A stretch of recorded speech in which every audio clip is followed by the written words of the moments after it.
जैसा आप सबको ज्ञात ही है, आने वाले 2 जून को 2019 वर्ष में परम पूज्य गुरुदेव के महाप्रयाण दिवस पर शांति कुंज की ओर से एक साथ 2,40,000 नए घरों में गृह गृह गायत्री यज्ञ उपासना का क्रम चलाया जा रहा है। आइए हम देखते हैं कि यज्ञ की तैयारी किस तरह करें, घर में जाकर कैसे यज्ञशाला, कैसे देवमंच और कैसे यज्ञ कुंड की और पूजा की तैयारी करेंगे, इस संबंध में आइए आपको आगे बताते हैं।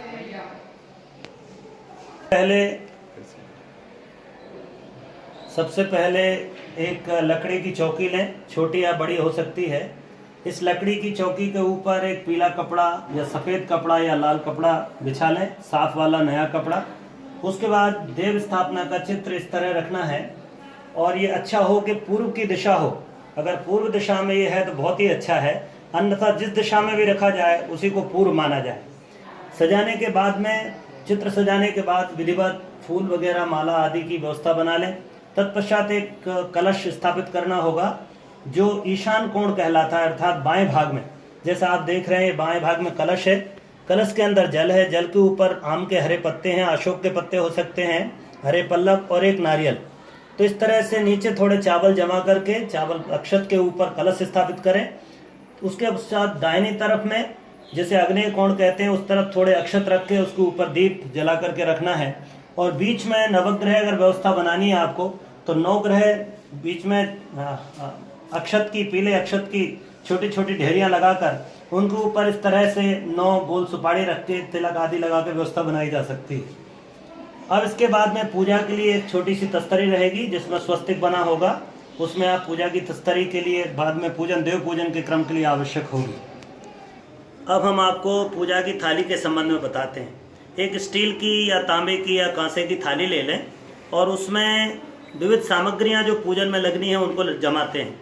एक खंड में छोटे से पीले चावल थोड़े से रख लें, कोई मिठाई या मिश्री रख लें, या ना हो तो शक्कर रखें, एक माचिस रखें, अगरबत्ती रखें, एक दीपक जो आरती के लिए लगेगा वो दीपक सजा लें, एक खंड में रोली रख लें, यज्ञोपवीत जिसे जनेऊ कहा जाता है वो जनेऊ रखें, और हाथ में बांधने के लिए कलावा रखेंगे। तो ये हमारे यजमानों के हाथ में वरण के काम में आएगा। साथ में 2 गोल सुपारी रखेंगे जिसमें से एक देव पूजन में काम होगी, उपयोग होगी, और दूसरी पूर्णाहुति के रूप में उसका उपयोग किया जाएगा। इस तरह से पूरी बढ़िया व्यवस्थित करके एक छोटी सी थाली भी सजानी पड़ती है।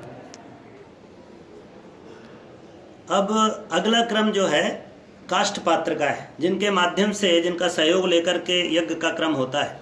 तो ये 5 तरह के काष्ठ पात्र हैं। एक छोटी सी चम्मच जैसी है जिसे अंजलि कहते हैं, और उसके बाद में ये श्रुवा है जिसके माध्यम से घृत होमा जाता है। इसे प्रणीता पात्र कहते हैं जिसमें जल भर के रखा जाता है। ये प्रोक्षणी है जिसके माध्यम से सुष्टिकृत होम के लिए उपयोग ली जाती है, और इसे स्फय कहते हैं जो सुरक्षा के रूप में रखा जाता है। ये 5 पात्र हैं। यदि ये 5 उपलब्ध हैं तो इनका उपयोग करें, अन्यथा इसके स्थान पर एक कटोरी रख लें, इसके स्थान पर चम्मच ले लें, इसके स्थान पर कटोरी ले लें, और एक बड़ी चम्मच इसके उपयोग में हो सकती है। बस इस तरह से भी काम चलाया जा सकता है। तो इस तरह से काष्ठ पात्र हो सकते हैं। साथ ही पूजन के लिए कटोरी चम्मच लगेंगी जिसमें आपको आचमन, पवित्रीकरण आदि, और एक देव पूजन के लिए एक कटोरी चम्मच अलग रखना होगी। और घृत के लिए एक कटोरी रखेंगे जिसमें घृत भर के रखेंगे, लगभग 100 ग्राम घी लगेगा। साथ ही साथ में हवन सामग्री रखने के लिए दोने या इस तरह की स्टील की प्लेट ली जा सकती है। अब आइए हम बताते हैं आपको यज्ञ की व्यवस्था। तो सबसे पहले आपको समिधा लगती हैं। समिधा में पीपल की, बरगद की, आम की, पाकड़ की, गूलर की समिधाएं उपयोग करनी चाहिए। ये पतली पतली समिधाएं ले लें और तैयार करके रखें। और यज्ञ में बीच में आपको समिधा दान के लिए 4 समिधाएं लगती हैं, तो ये लगभग 8-8 अंगुल की 4 पतली समिधाएं अलग से तैयार करनी पड़ती हैं। और अब हम देखते हैं कि यज्ञ कुंड का विधान कैसा है, वो कौन कौन से तैयार कर सकते हैं। ये आप देख रहे हैं, ये शांति कुंज में तैयार किया जाता है, यहाँ के ग्राम उद्योग, यहाँ के उद्योग केंद्र में। ये स्टील का बना हुआ कुंड है जो बिल्कुल विधिवत बना हुआ है। इसमें 3 मेखलाएं हैं। ये भगवान शिव की है, ये भगवान ब्रह्मा जी की है, और ये भगवान विष्णु की मेखला है। 3 मेखलाओं वाला ये कुंड 240 रुपये में शांति कुंज में उपलब्ध है। इसे आप शांति कुंज से प्राप्त कर सकते हैं, या इसको ई स्टोर से ऑनलाइन भी बुला सकते हैं। तो जहाँ पर ये कुंड उपलब्ध हो उतना आप कुंड ले लें। चूंकि बड़ी संख्या में यज्ञ कराना है इसलिए इतने कुंड शायद उपलब्ध ना हो, तो इसके विकल्प के रूप में आइए हम फिर दूसरी चीज़ आपको बताते हैं जो आप तैयार घर में ही कर सकते हैं। है ईंट की यज्ञ वेदिका, जो ग्रह यज्ञ की वेदिका है।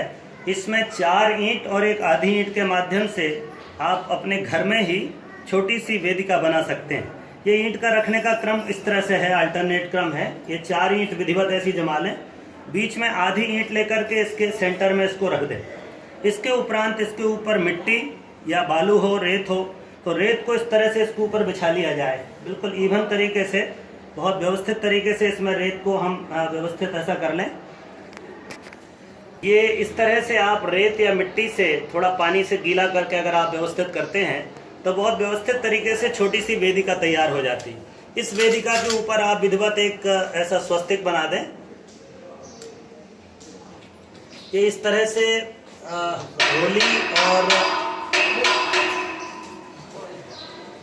रोली, हल्दी और आटे को मिला करके ऐसी छोटी सी वेदिका और ऐसे उसका श्रृंगार किया जा सकता है। ये बिल्कुल पवित्रतम मृतिका और ईंट से बनी हुई गृह वेदिका है। इस यज्ञ वेदिका में आप बहुत विधिवत और शास्त्रीय तरीके से अनुमत विधान से यज्ञ कर सकते हैं। यदि ये वेदिका जहाँ कुंड की व्यवस्था ना हो, इस तरह के पिरामिड वाला पीतल का हवन का पात्र लिया जा सकता है। ये आप देख रहे हैं छोटा सा पात्र है, बड़ी छोटी साइज सभी तरह की बाजार में उपलब्ध हैं। छोटा सा स्टैंड हो सकता है, स्टैंड ना हो तो नीचे ईंट या थाली उल्टी रखी जा सकती है, उसके ऊपर विधिवत ऐसा रख लें और इसी में आप समिधाएं, छोटी समिधाएं लगा करके यज्ञ कर सकते हैं। ऐसा ना हो तो ये दूसरी मिट्टी का बना हुआ ठीक वैसे ही पिरामिड वाला कुंड है, इसका उपयोग हो सकता है। ये ना मिले तो ये सकोरे जिन पर दही जमाया जाता है और पक्षियों को जिस पर दाना चुगाया जाता है, पानी दिया जाता है, ये कुम्हार के अवे पर मिल जाते हैं, कुम्हार के वहाँ। ये आप देखेंगे कि ये मिट्टी का गोल कुंड भी हमारे विधान में, शास्त्रीय विधान में चौकोर कुंड के साथ गोल और वेदियों के क्रम है, उससे भी एक तरीका सकोरे का ये भी हो सकता है। इस तरह से यज्ञ बड़ा आपके पास में वेदी ना हो, यज्ञ कुंड ना हो, तो आप ये 4 में से कोई भी एक ऑप्शन ले सकते हैं। और ये भी ना हो तो थाली में आप रेत या मिट्टी भर के उस पर विधिवत ऐसा चौक पूर करके और उसको भी यज्ञ कुंड के रूप में उपयोग कर सकते हैं। तो ये हमारा यज्ञ का पूरा तैयारी हो जाती है। इसके उपरांत आप विधिवत सजाने के बाद विधिवत अपने जो भी आचार्य उपाचार्य हैं उनका सहयोग लेकर के यज्ञ की प्रक्रिया को प्रारंभ कर सकते हैं। अगर आपके यहाँ आचार्य की उपलब्धि नहीं है तो फिर दूसरा क्रम है कि आप मोबाइल पंडित या मोबाइल पुरोहित का भी सहारा लेकर के, जिसमें पूरी प्रक्रिया बताई गई है, मोबाइल पुरोहित का सहारा लेकर के आप यज्ञ की प्रक्रिया को पूरा कर सकते हैं स्वयं अपने घर पर भी। हमारे जो कार्यकर्ता पूरी तरह यज्ञ कर्मकांड में पारंगित नहीं है, उनके प्रशिक्षण का भी मोबाइल पंडित के माध्यम से प्रशिक्षण संभव है। और यदि इतना भी समय ना हो तो मोबाइल पंडित के माध्यम से आप व्यवस्था बनाते चलें और यज्ञ के मंत्र और कर्मकांड की व्यवस्था मोबाइल के माध्यम से शांतिकुंज के बहुत ही प्रशिक्षित कार्यकर्ता भाई बहनों द्वारा यज्ञ का क्रम संपन्न होगा, उसका सहारा लिया जा सकता है। तो अभी हमने देखा किस तरह से आप घर में ही बहुत सरल, बहुत सहज रूप से बिना किसी बड़े खर्चे के यज्ञ की व्यवस्था बना सकते हैं। ये हमारी पूजा चौकी का क्रम है, जिसमें ईशान भाग में भगवान कलश नारायण हैं, अग्नेय में दीपक नारायण हैं और पीछे भगवान देव मंच है, गुरुजी माताजी का फोटो है, नवग्रह की व्यवस्था है, पीला कपड़ा, लकड़ी की चौकी है। ये यज्ञ कुंड का पूरा क्रम है। यज्ञ को जिस तरह कुंड अगर उपलब्ध है तो ऐसा, अगर ये कुंड उपलब्ध ना हो तो जैसा बताया गया इस तरह की वेदिका बनाना और साथ में इस तरह के कुंडों का भी उपयोग किया जा सकता है। ये पूजा की सामग्री इस तरह बना सकते हैं और इस तरह के काष्ठ पात्र या उनके अल्टरनेट के रूप में, विकल्प के रूप में छोटी छोटी प्लेट और चम्मच का उपयोग करके आप इस महाअभियान में भागीदार बन सकते हैं। 2 जून को पूरे देश भर में संपन्न होने वाले लाखों घरों में गृह गायत्री यज्ञ के इस महाअभियान में आप भागीदार बने।